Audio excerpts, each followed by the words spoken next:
You're listening to Two Babies in a Business, a podcast about business, marketing, growth strategy, staff, clients, babies, and marriage. I'm Christina. This is Peter. And we are starting a new series today. Yeah, we're going to be talking all about website development. And I guess it's coming at an interesting time for us. And I only say that in the sense of seems like we've been building a lot of websites for a lot of clients who have had come to us because of troubles with website developers. So get into that a little bit throughout this podcast series, but I think today we're just going to be kind of talking a little bit about why we offer website design, sort of a little bit of an opening kind of podcast. But yeah, it's an interesting topic that we talk about a lot internally. So Christina, why do we offer website design in your opinion? It's interesting. I think back to our first series where we talked about the fact that, like I said early on, I never want to build websites.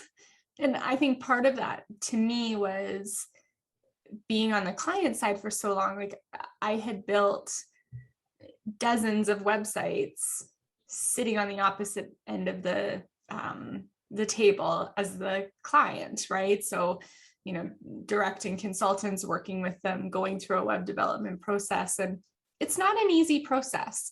Mm-hmm. And I think that when I think about my old department and team, I don't necessarily think many of them appreciated the time and effort and stress and, blood, sweat, and tears that went into bringing a website concept to life. Whether, there's so much to consider, right? There's design and look and feel, there's branding, there's content, there's functionality, there's conversion, there's goals, there's all these things. My favorite was building with a consultant, obviously. The Oil Sands Today website was a major project, and my kind of internal subject matter expert or approver just had no concept of web development. And she would print off, so I'd send her things for approval, and she would print off the web page to these big, tabloid size papers, and she'd print them off and start like editing on the page. And I remember sitting with her going like, that's not how websites work. Like, this isn't a magazine. And she'd make all these really nice, stylistic and visually driven edits. And I'm going like, cool. Like, one, I need more budget if you want me to create this, but like two, like nobody interacts with a website in the way that you are interacting with it on paper. Right. And so, I mean, that was this like other end of the spectrum where it's like, I'm over it. Like, but it's also like, I knew as the client how many times I'd go back and how many edits and the lack of awareness of my team now dictating changes. And I thought, I don't want to play in this world. Like, that seems crazy to me. And then I think that like, we just kept coming up against clients that were having these really terrible experiences. And, I'll side note and say not everyone, but there was a real kind of growing volume of people that either had built a website and it was dated and they just had no idea how to come back from that and start fresh. And you had this whole other group of people that, as the public relations person, I'd go, okay, like, here's your press release, let's get it on the website, let's do these things. And they'd say, oh no, because that's going to be like a $300 an hour charge. Right. Get that put on my web We've design. run into that so many times. Yeah. And I remember like talking to you about it and going like, what? Like, if I had access, I could just throw this on and it takes them 1 minute. It's not a hard thing. And so I think we just kept coming against this. It was like a roadblock, right? Like, you do need this solid web presence to be able to build a great communications program. And I think at the same time we were talking about how do we get into digital marketing and what's that world? And I give this analogy of your website being your house. Mm-hmm. right? So I often talked about, okay, your website is your home, and all the different ways you're directing people to your website is the way you're giving them directions. So, if I'm giving Right. you directions home from somewhere versus, relatives that live in BC versus my parents across the city, you're giving directions in different ways. So same with the website, your billboard has that, it's directing people there, your social media, your press release, your PPC, and so we're trying to execute all these things. We're trying to give directions, but we don't even have the keys to the house. And I think that was a real light bulb moment in terms of like, okay, we have to be able to keep someone's house in order if we're giving directions to it. Yeah. Yeah. And I think, I mean, both you and I have had experiences. We've both dealt with clients that have had experience. And I guess I'll just start off a little bit, sort of talking more philosophical, I suppose. And I think, CIPR comes to website development from a very different philosophical starting point than many agencies we've seen and come across, which is, simply put, we fundamentally believe that, yes, your analogy is perfect. Website, your website is your home. Yeah. But for me, more importantly, it's like, as an agency, your website isn't my home. I shouldn't control it. It's your home and it's your asset. And it's actually, in terms of anything digital, your most important asset. And so we believe as an agency, and we come to website development from the philosophical standpoint of, we're building your website for you. And if we build it and you want to change it, you should be able to do that. And you should have 100% full access. You should control all aspects of it.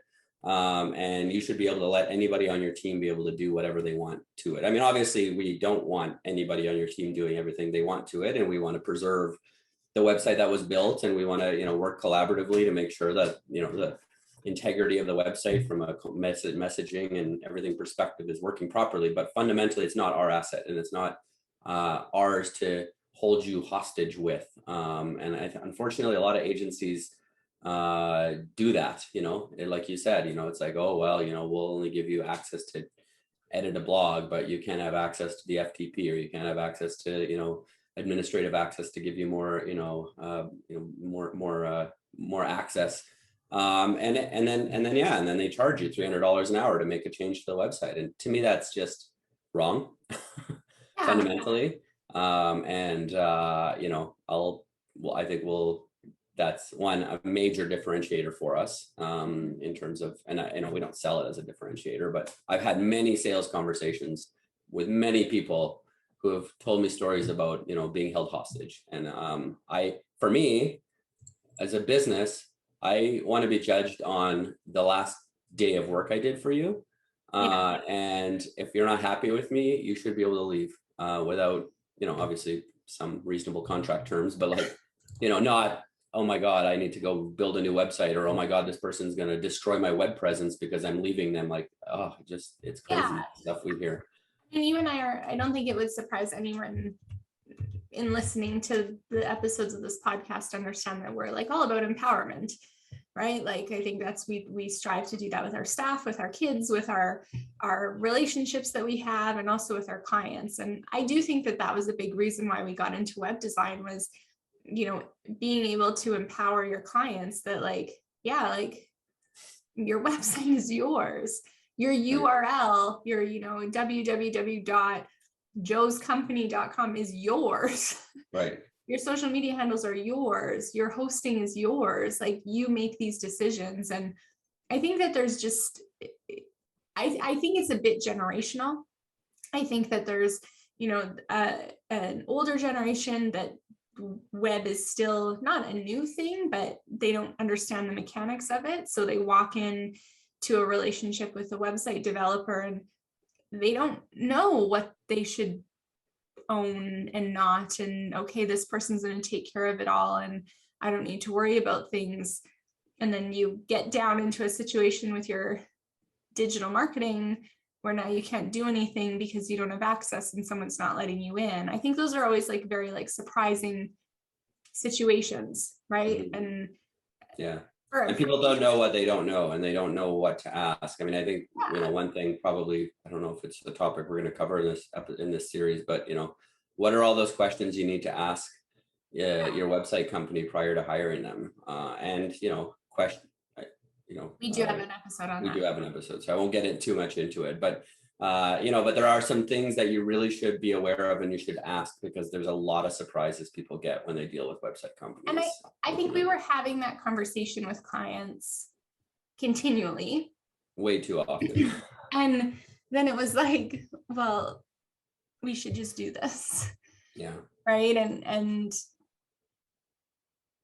it's, I will say, website development is not the easiest thing. I think, as someone on our team that has project managed a lot of our website projects with clients, there are a heck of a lot of moving parts. There are things that change. There are things that, you'll all talk about in a workshop scenario, and then you actually see the mock-up and you go, ooh, maybe not. Or, Totally. The content, especially if you're starting from scratch or you haven't had a website before, it's a significant amount of time and effort.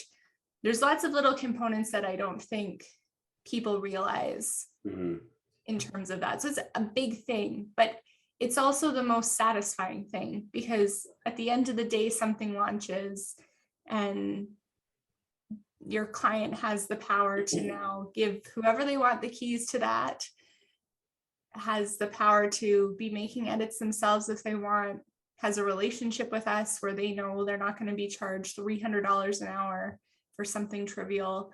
And it's just satisfying. Like, I really like our offer of web design, especially as kind of I don't think anyone else would call a website project a foot in the door project, but like fundamentally, that's how I view it. Like, if you can, it's almost like a relationship through COVID. I was like joking about that to someone yesterday, like, oh, like if you've maintained your relationship with your boyfriend or your girlfriend over COVID, like you could survive anything together. Right. If you can build a website with a client, you can survive anything together. Like, right. I would say that I would like to like plot out the emotions faced on a website project between client and consultant, because you storm, you norm, you do Perform, everything you do. But I would say, like, probably 80% of the time we end up taking on more work after a website project's complete, and not because they have to work with us. And I think fundamentally for me, that's the coolest feeling, because most web companies, it's like, well, I'm stuck with these people now. I have to use these. They're the only ones. They're this. Yeah, this is it. This is it for life. And it's like, when we finish a website project, it's like, here's the keys to your car. You decide what you want to do. We obviously have 30-day support and all those things. But if they choose us, it's like, what a cool, hey, they had a great experience. We're moving forward with a digital marketing blueprint or digital marketing or communications, but they're choosing us. And on the flip side too, I feel when you're building a website for a client, you get to know their business on a whole other level, because they're involving multiple stakeholders to get content built. The approval process is, pretty significant, right? It's going past a marketing manager, director, into C-suite and executive levels. You see the culture, you're writing about the culture from a content perspective. You see the workflow up front. And for us, I think that there's been some pretty powerful examples where we go, this organization, not a fit for how we do things. And that's valuable too. Totally. Yeah. I'll maybe make one final note too, in terms of, like, for me, I see a lot of really design first agencies that build websites to look really fancy and have a lot of moving parts, and they're shiny and fancy and this and that. And, fundamentally, as really content marketers, which really at the end of the day, what CIPR does, multi-channel content marketing, it's like your website needs to have certain things on it. It needs to be laid out a certain way.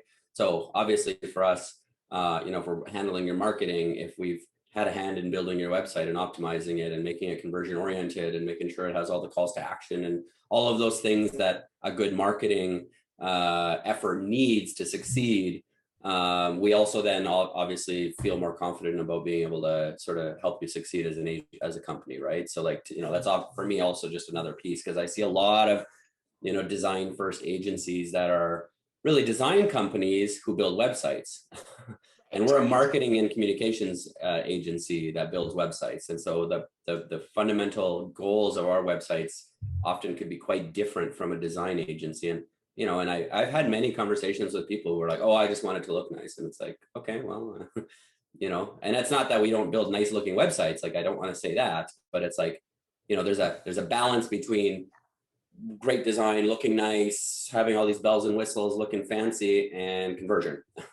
And those things often don't necessarily jive together. And so, for us, it's about finding that balance so that your marketing efforts actually pay off, right? And the effort, and like the thousands and thousands of dollars you're going to be putting into trying to make your website work for you actually produce something, right? Yeah.